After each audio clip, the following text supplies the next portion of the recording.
Hello and welcome to this episode of The Brief. I'm your host, Meredith Reed. I'm here today with Jeff Chen. He is the former VP of Trust and Safety at Upwork, the world's largest marketplace for online work. Prior to that, Jeff was Director of Managed Marketplaces at eBay, the OG of peer-to-peer marketplaces. Jeff specializes in online marketplace growth and managing risk. He is an expert at improving trust and safety outcomes and reducing fraud, risk, account takeovers, spam, and scams. Welcome, Jeff. Thanks for having me. We're glad to have you. So let's start off by talking about the peer-to-peer marketplaces that you've worked for. You've worked for two of the biggest ones on earth, eBay and Upwork. So anytime you connect two strangers online for some type of transaction, there are going to be risks involved.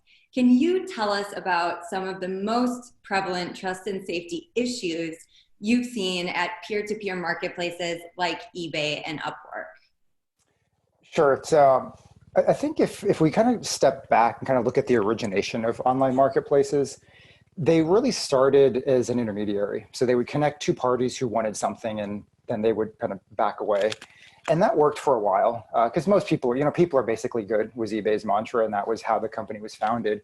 And for the most part, that is the case. However, when things happen poorly, they start holding the platform accountable. And so if people weren't getting their items at eBay or it wasn't arriving as described, they would blame eBay and they would say I had a poor experience on eBay. And so those types of experiences, multiply over time. And so it could be something as simple as not getting your item, or it was, a little bit damaged when it arrived.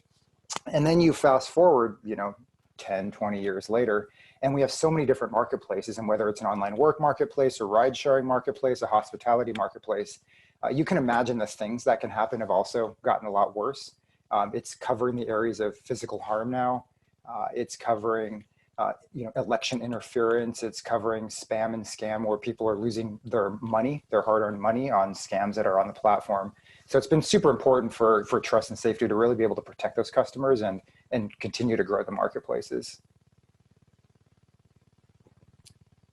So going off of what you just said, can you talk a little bit more about the changes that you've seen over time on peer-to-peer platforms like Upwork and eBay as technology and sophistication has increased?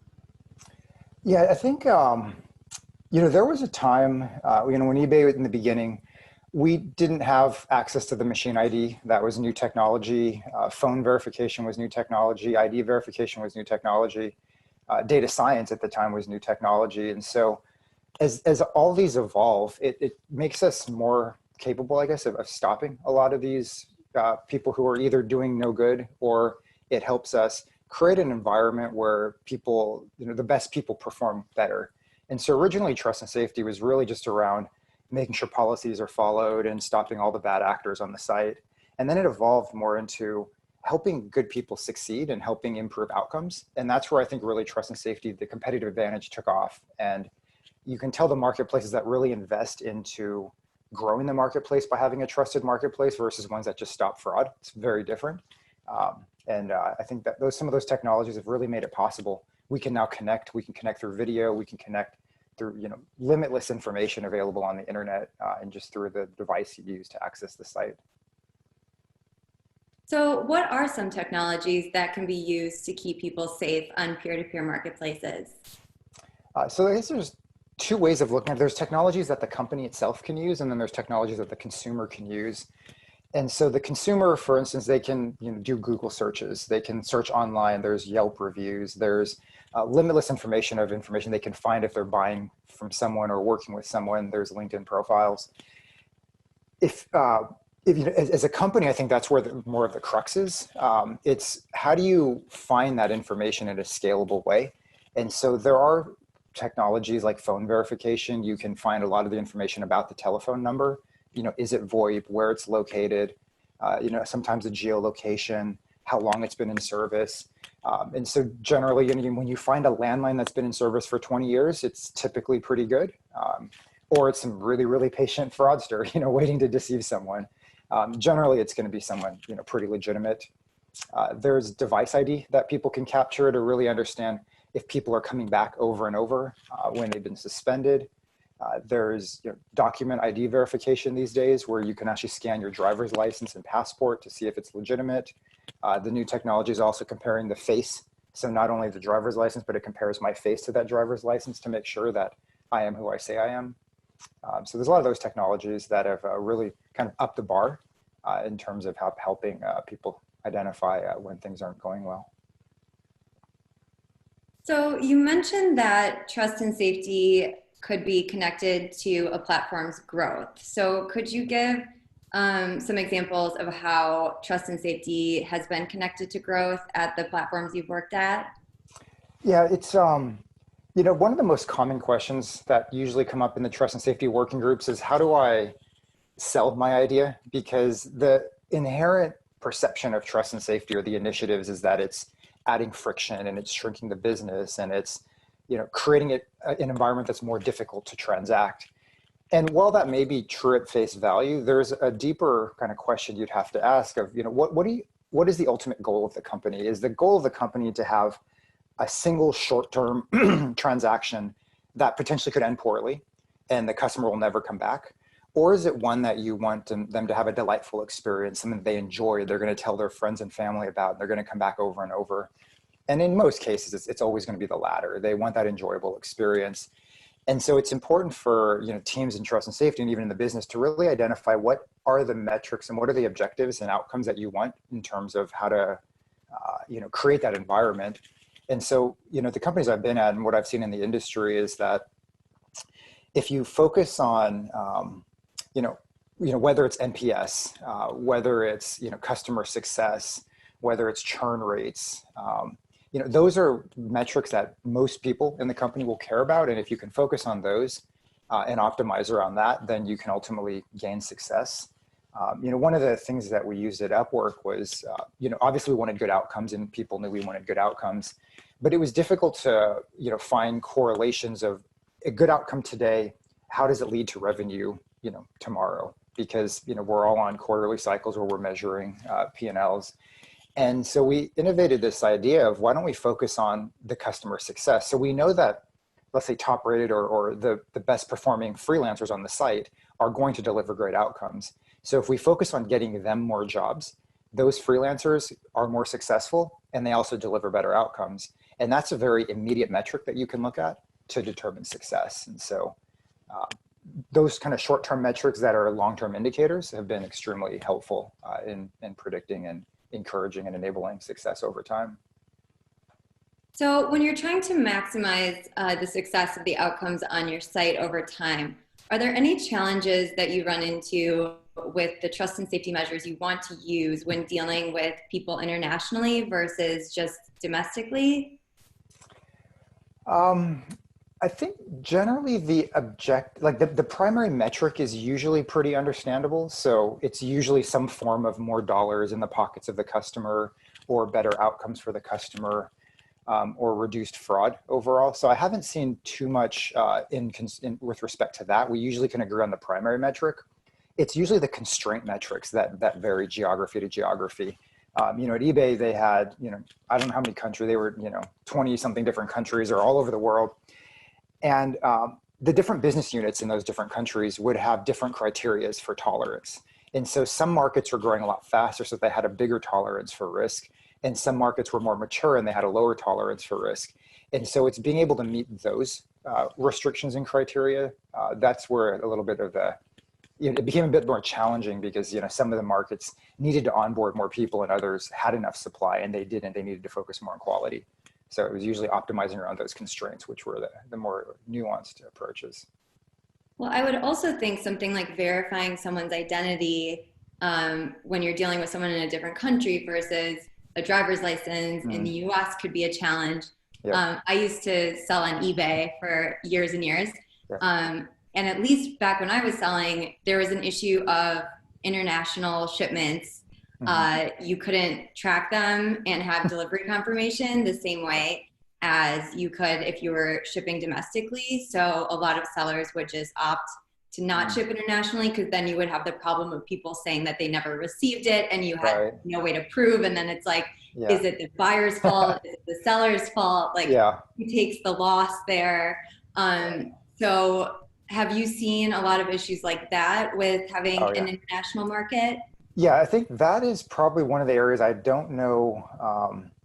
I haven't seen it solved very elegantly yet. I think there's challenges. At Upwork, you also ran the same challenge of if I wanted to hire a developer, I either want the absolute best and cost is no object and I'm willing to pay top dollar.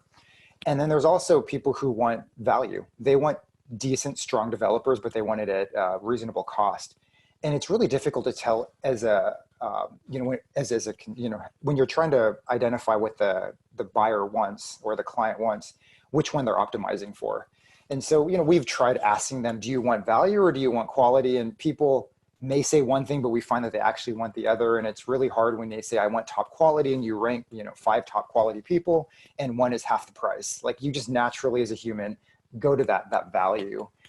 So those have always been challenging. And I think ways that we've attempted to solve that, and ways I've seen people trying to solve it, is one, just being transparent on the profile or on the matching page, trying to show, is this person, a bit cheaper, but they're, a bit lower quality? Or if you're buying an item, if you buy it from China, if you're in the US and you buy it from China, it will be much cheaper, but it will also take, many weeks for it to deliver or arrive. And so a lot of that is just transparency to the customer and making sure that they understand what choice they're making. And most times they'll be satisfied. And the ones that are a little bit careless, those are the more difficult ones you have to worry about.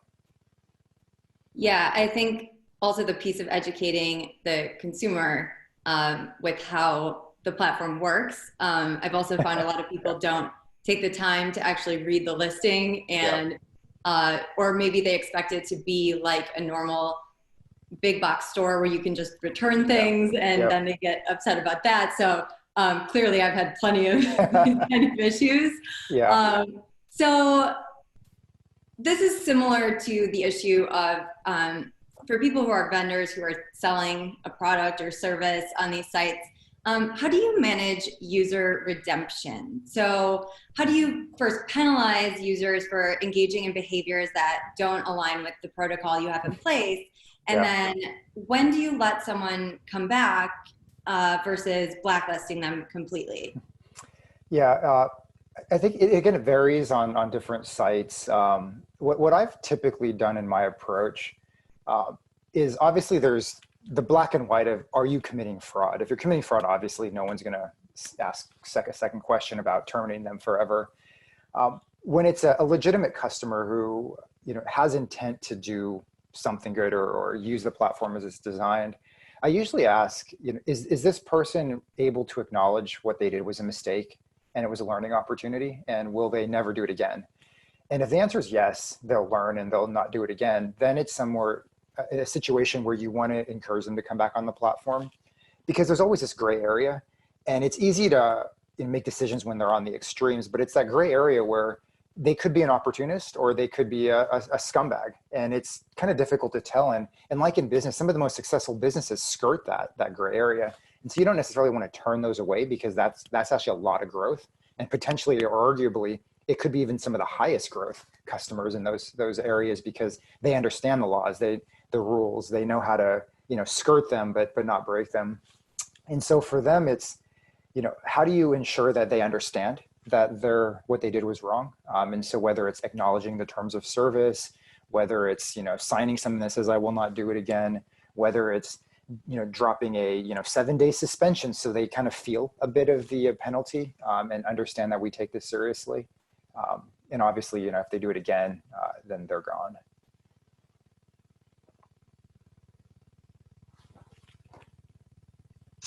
That makes sense. I'm sure it's probably very challenging to figure out with a lot of these transactions who did what, and trying to keep a paper trail, so to speak, even though that doesn't really exist in this particular case, of what happened and how you can keep people feeling good about your site, but also make sure that you're regulating certain behaviors that are not productive to these platforms. Yeah. So how do you ensure that people in trust and safety are working collaboratively and on the same page? It's the $1 million question. I think in any role, not just trust and safety, but um, I think it really comes down to the understanding of what the objectives are. And so trust and safety, I've seen it sit in so many different organizations. I've seen it sit in marketing, I've seen it sit in engineering and product and the business unit and operations. And to me, it's less important and it's not really critical where it sits because trust and safety is so cross-functional. In order for trust and safety to be successful, you have to touch every area of the business, from registration through the transaction, all the way through payment, maybe withdrawal. And so for me, it's really important to gather a very diverse cross-functional team of different stakeholders, address the problem you're trying to, or agree on the problem you're trying to address early on, so they all know what problems you're trying to solve for. Oftentimes what I've seen is that people come to those teams as more of an approval check at the last minute to say, I want to do X. Do I have your blessing, yes or no? And the first reaction is like, whoa, why are you adding friction? Why are you trying to shrink my business or harm my metrics? And so involving them early on really shows that you're open to different ideas. You're willing to brainstorm. You're willing to address different opportunities and maybe even find a middle ground where it actually works for both teams. And then move forward with that. And I think what I often have found is that people tend to be very embracing with that. They tend to be supportive. They understand what you're doing. And then when it comes time for the final sign off, they're not surprised. They've been involved throughout the process. And so it's making sure that legal is okay with the solution. Marketing understands how to speak about it. Product knows how to design it. And one of the opportunities, like at Upwork, what we found is that we want to do ID verification because there was this group of fraudsters that were kind of misrepresenting themselves. And so we wanted to scan their driver's license and also have them show up on video so we could compare the face. And at face value, that sounds like a lot of friction. And rather than develop the solution and go to the marketing and sales teams after, we actually went to them early. And they were actually very encouraging because the sales team was saying, my clients, my customers actually want to know if the customer has been ID verified. So this is actually an advantage, a competitive advantage for me to sell. In marketing, they could actually put out articles and content that says, we verify our freelancers, we take security and safety very seriously. And so being able to spin it, being able to explain why you're doing it in a good person's lens and how it can actually grow the business has been really helpful in achieving a lot of the goals on both stopping bad people, enabling good people to succeed, and also just making sure people trust your marketplace a lot more. Thank you. That was really helpful. And I think, as a consumer, as someone who is going on these platforms, I want to know that they're ID verified. I think at this point in time, most people know that there's some sort of risk with any one of these peer-to-peer platforms. So I don't think you would be planting the seed in their head that there might be people out with not so great intentions. I think that's probably the way to go, is just, having the synergy of all your departments and making sure that, you're taking those preventative measures. Yeah, so, sometimes we've even found that people tend to trust the internet even more so than in person. Sometimes what I find is they buy from a big site like an eBay or, they work at a job on Upwork. They just somehow inherently assume they're going to get this, retail or world-class Fortune 500 company experience. And, I'm sure, half the people realize this is just an intermediary platform, and the other half the people actually expect that this is like going to Walmart or going to Target and buying something. And, when we were doing ID verification, probably half the customers actually thought we already did it. But then the other half didn't. And so it's one of those things where you do have to address the diversity of people's understanding and knowledge or familiarity with the internet and how risky it can be. The people that are really worried, you probably don't have to worry about them as much. It's really the people that are a bit naive or just trust the platform. Those are the ones you really need to make sure you do your due diligence to make sure that they get the outcome that they expect. That's very true. And, after I said that, I was thinking, the worst thing you can do is assume that the way you see the world is the way that everyone sees the world. And there's certainly a wide spectrum of people's understanding of these platforms. And I've seen that a lot in my personal experience as well. Yeah. So it's currently April 2020. So we have to talk about coronavirus and the pandemic and how this has had an impact on every single industry. out there, essentially. So how has coronavirus had an impact on peer-to-peer marketplaces? And how do these marketplaces respond to crises like the one that we're in now? Yeah, it's it's an unfortunate and definitely unplanned event that's happening.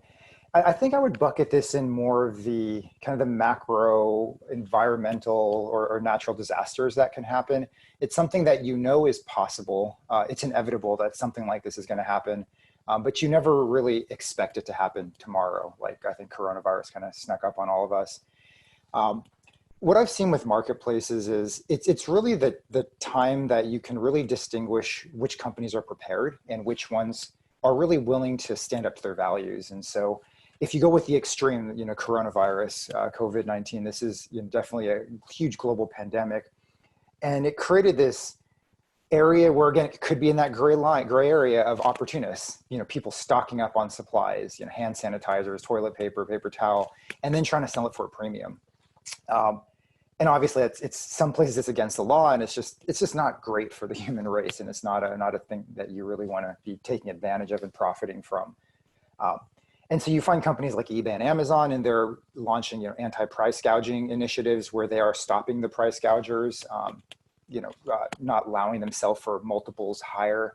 So it's a good testament to people who can prepare and then ultimately try to execute on that. It's obviously very difficult when there probably isn't SKUs for all these types of items, and there's different ways of trying to find people to sell these on marketplaces. There was times when other pandemics happened, or not pandemics, but just global natural disaster events. Like there was I think a volcano in the Philippines that happened last year, and people lost internet access. They lost power. They were forced to evacuate. And one thing Upwork did is we actually sent all the clients emails saying, if you're working with a freelancer in the Philippines, they may have to evacuate. So if there's a delay in communication or work, we just wanted to let you know this is why. Please, be patient and wait for them. They'll be back online as soon as they can. And the clients really appreciated that, because not all clients follow Philippine news, and they're not all aware that there was a volcano eruption. The freelancers also were very appreciative because we had their backs. We were looking out for them. Their feedback and reputation is very important. And the last thing you want is for them to get penalized for something completely out of their control. So those are some of the types of initiatives that companies can do to really, help out in situations like this, whether it's offering, free hospitality stays or donating money to, the World Health Organization to help find cures and treat these. Different companies have different opportunities and different resources to help out as best as they can. So far, it seems like they've been really, positive in this time of crisis, and so that makes me happy that people are at least trying to do some good in the world. Yeah, me too. I've really been so encouraged by seeing how many online businesses have been there for consumers, putting, free upgrades, free content, just like what you were saying with sending out notifications about, something has happened, and, be patient and having the best interest of the people on your platform in mind. I think everybody has really appreciated that in this particular crisis, and I'm sure in any crisis. Mm-hmm. So I think that concludes our interview conversation. So I just want to say thank you so much for being here. All right, thanks for having me. It's been great. This is Jeff Chen. We will link to him in the show notes. And that's it for this episode. So we will see you next time on The Brief.